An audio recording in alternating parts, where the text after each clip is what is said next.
Bonsoir à tous, bienvenue dans cette nouvelle édition de 7-8 le débat. Nous parlerons ce soir de consommation avec cette question. Comment rééquilibrer la fréquentation entre les centres-villes et les grands ensembles des périphéries ?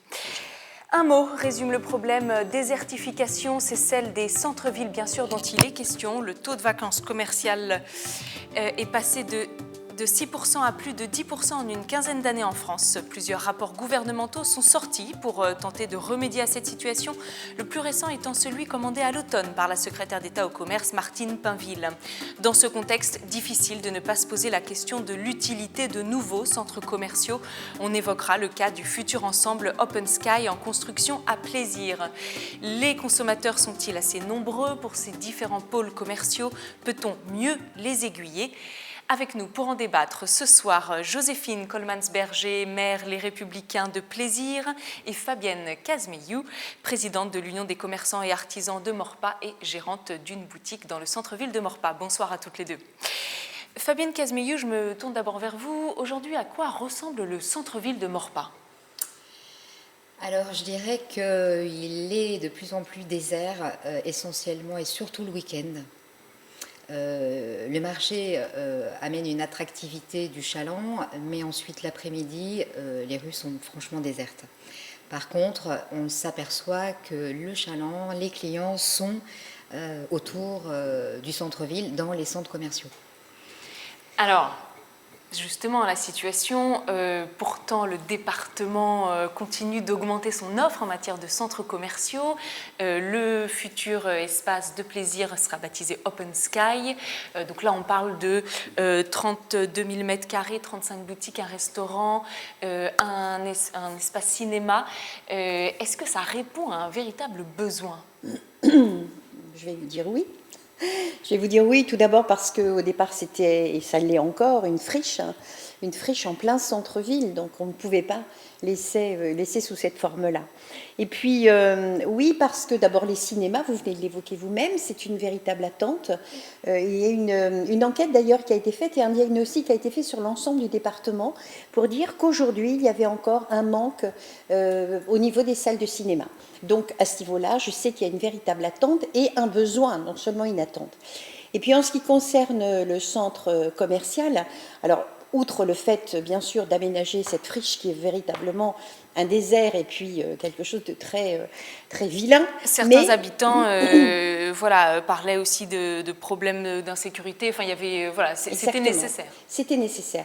Mais ce qui est important, et vous avez raison de le dire, parce que vous le disiez en préambule, je crois qu'il faut réfléchir à l'équilibre entre les commerces de proximité et les centres commerciaux. On a la chance, je dirais à plaisir, d'avoir tout cet espace qui est un espace de centre commercial que beaucoup de gens connaissent, bien sûr. Et puis, nous avons une ville qui est très éclatée en quartiers, avec, dans les différents quartiers, des commerces de proximité.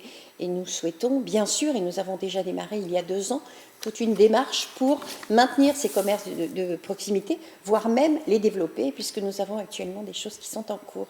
On en parlera juste après. Alors, justement, on parle d'équilibre. Fabienne Kazmeyou, est-ce que votre baisse de fréquentation dans le centre-ville de Maurepas, on peut l'imputer à ces centres commerciaux? Il y en a quand même beaucoup dans le département, les Clés-sous-Bois, Alpha Park, One Nation, Open Sky à Saint-Quentin, on a l'espace Saint-Quentin, oui, voilà. Qu'en dites-vous ? Alors, je pense qu'effectivement, c'est en partie une responsabilité effectivement des centres commerciaux, mais pas que cela.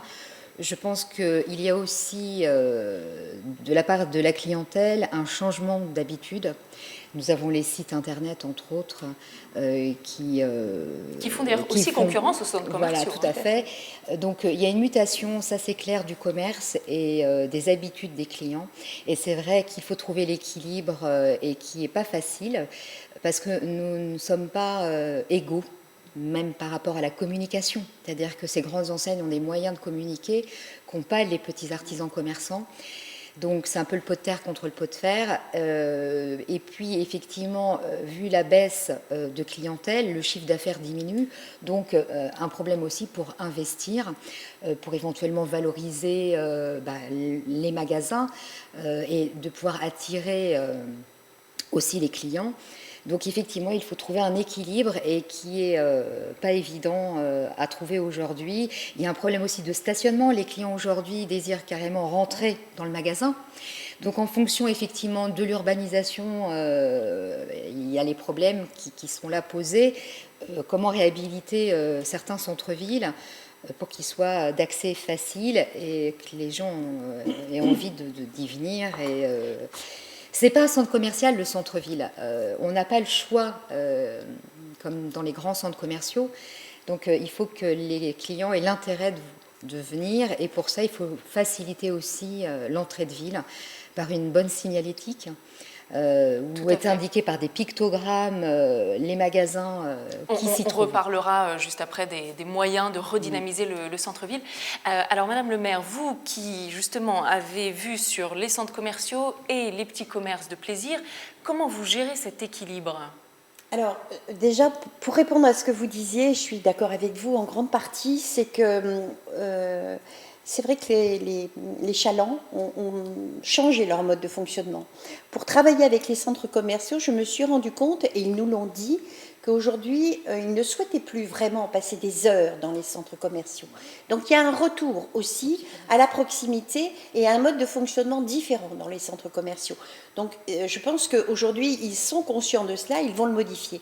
Et pour répondre à votre question, eh bien, il est important que les villes soient porteuses d'un projet autour du commerce de proximité.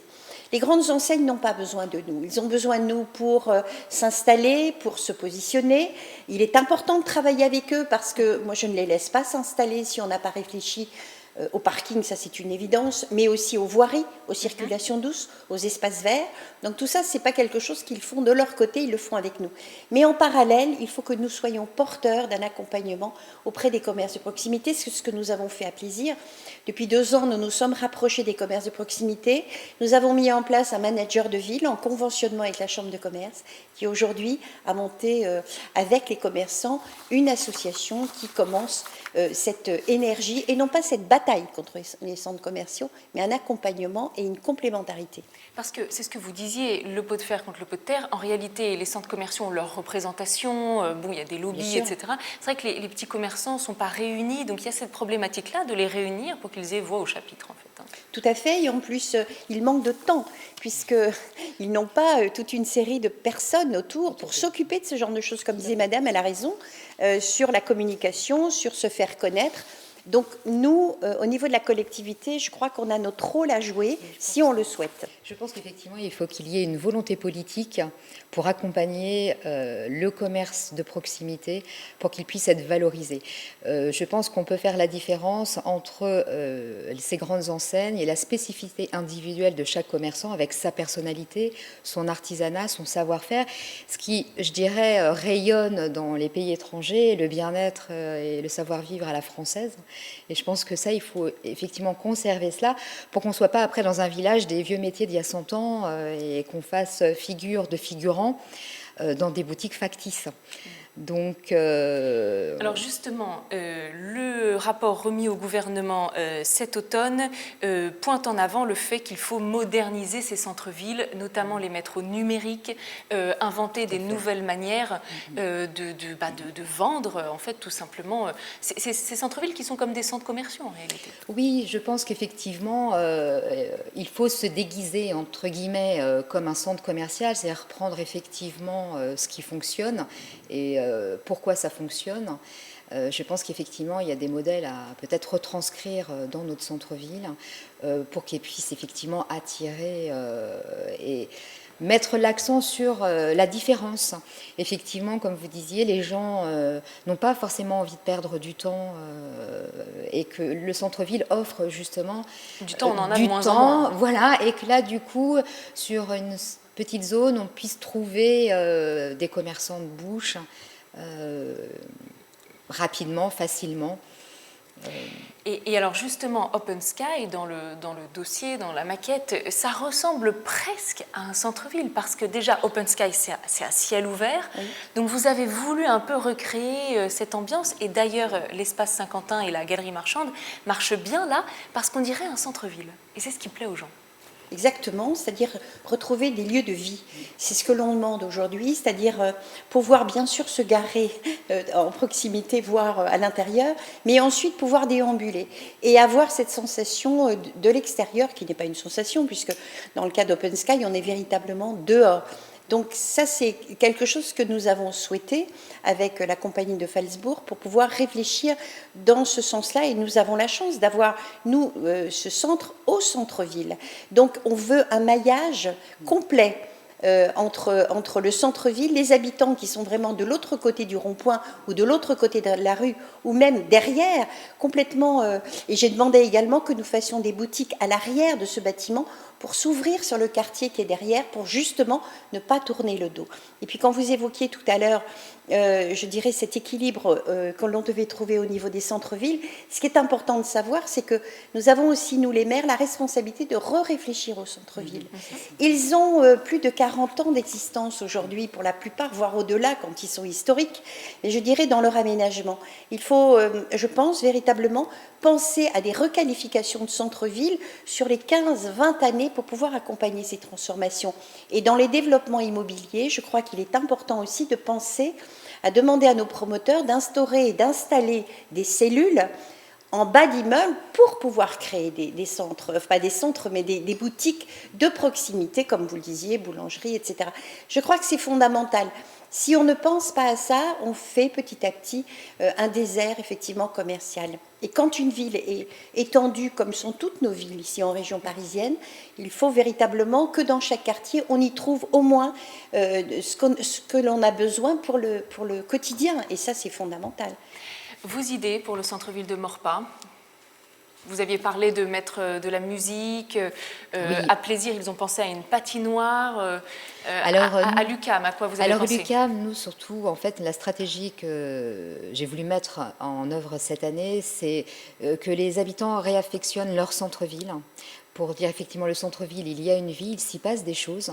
Donc on a mis plusieurs actions autour, plutôt culturelles, autour des enfants et pour amener les parents et les grands-parents, pour qu'ils redécouvrent leur centre-ville. Parce que je me suis fait une réflexion, enfin la réflexion a été que beaucoup de gens, même qui habitaient le centre-ville, ne fréquentaient même pas le centre-ville. Allaient faire leurs courses à Auchan, ou même d'autres n'allaient même pas... Alors comment on fait pour les maintenir? Alors, oui, alors c'est bien là en le quelques problème. mots. C'est là bien le problème. Je pense qu'effectivement, il faut de la communication. Il faut effectivement que le magazine de la ville de Maurepas serve de support de communication pour soutenir nos actions. C'est-à-dire que quand là, on a fait une animation pour Noël, qu'on n'ait pas uniquement un timbre-poste en termes de communication quand on fait des animations dans le centre-ville. On a vraiment besoin de ce soutien voilà, pour vraiment dire on est là, on existe, les commerçants font des choses, bougent, désirent que leurs clients reviennent, réaffectionnent leur centre-ville et ils viennent au moins une fois dans la semaine faire au moins leurs courses. Merci. Un mot de conclusion chacune. Madame le maire, de plaisir. Un mot de conclusion. Écoutez, on essaye de trouver véritablement une osmose entre le centre-ville, les quartiers et le centre commercial par une étude que nous avons enclenchée il y a 2 ans et qui va être présentée au Plaisirois au mois de février pour justement maintenir cet équilibre dont on parlait en préambule et c'est fondamental. Les petits commerces doivent vivre absolument et ils ont besoin des maires. Fabienne Kazmeli, vous allez être d'accord là-dessus. Votre mot de conclusion? Le soleil brille pour tout le monde. Très bien. Merci à vous deux d'avoir participé à cette émission. On se retrouve la semaine prochaine pour un nouveau débat.